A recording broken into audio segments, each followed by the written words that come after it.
നമസ്കാരം. വോട്ടുവഴി എത്തി നിൽക്കുന്നത് ഇപ്പോൾ തൃശ്ശൂർ മണ്ഡലത്തിലാണ്. തൃശ്ശൂരിൻ്റെ ഒരു വർണ്ണ കാഴ്ചകളിലേക്കാണ് ഇനി വോട്ടുവഴി എത്തി നോക്കുന്നത്. അവിടെ എത്തിയിട്ട് കാണാം. നല്ല ചൂടാണല്ലേ? ഇപ്പോൾ ഞാൻ നിൽക്കുന്ന സെറ്റപ്പൊക്കെ കിടന്ന് മനസ്സിലായില്ലേ എവിടെയാണെന്ന്? വടക്കുന്നാഥൻ്റെ മണ്ണിലാണ്.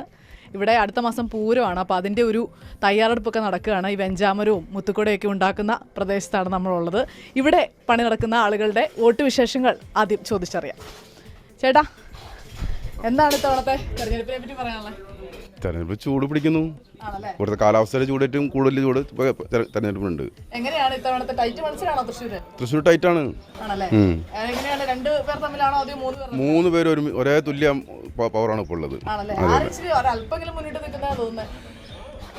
ഇപ്പൊ പറയാൻ പറ്റില്ല, ഈ ഇതിൽ കണ്ടീഷനിൽ പറയാൻ പറ്റില്ല. മൂന്ന് പേർക്ക് ഒരേ സ്ഥാനമാണ് ഇപ്പോൾ ഉള്ളത്. തെരഞ്ഞെടുപ്പ് ചൂടൊക്കെ ഗംഭീര ചൂടല്ലേ? മൂന്ന് കൂട്ടർ തമ്മിലുള്ള ഭയങ്കര മത്സരമല്ലേ നടക്കണേ തൃശ്ശൂര്?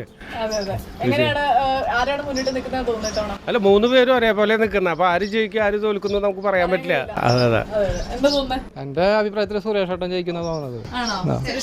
ജയിക്കണം. അതുകൊണ്ട് കാര്യമില്ല, പക്ഷെ ആള് ചെയ്യണ കാര്യങ്ങൾ അതുപോലത്തെ കാര്യങ്ങളാണല്ലോ. ആള് മണ്ഡലം നോക്കിയല്ലോ ചെയ്യണത്. ഇപ്പൊ സുരേഷ് ഗോപി വികസനത്തിൻ്റെ ഒരു ആൾ തന്നെയാണ്. അല്ല, അയാൾ മന്ത്രി അല്ലാണ്ട് MP അല്ലാണ്ടിരിക്കുമ്പോഴും ഒരുപാട് കാര്യങ്ങൾ ചെയ്യുന്നുണ്ട്. BJP സുരേഷ് ഗോപി നിങ്ങൾ തന്നെ എല്ലാവരും വോട്ട് ഞങ്ങൾ തന്നെ പോകാൻ. തൃശ്ശൂർ ടൈറ്റ് മത്സരമാണെന്നാണ് പറയുന്നത്. എന്തായാലും ഇവിടെ ഇതിന്റെ പണികളൊക്കെ നടക്കുകയാണ്. അപ്പോൾ പൂരത്തിന്റെ വിശേഷങ്ങളും വോട്ട് വിശേഷങ്ങളും എല്ലാം ഉണ്ട്. ഇനി മറ്റൊരു പ്രദേശത്ത് നിന്ന് നമുക്ക് വീണ്ടും കാണാം.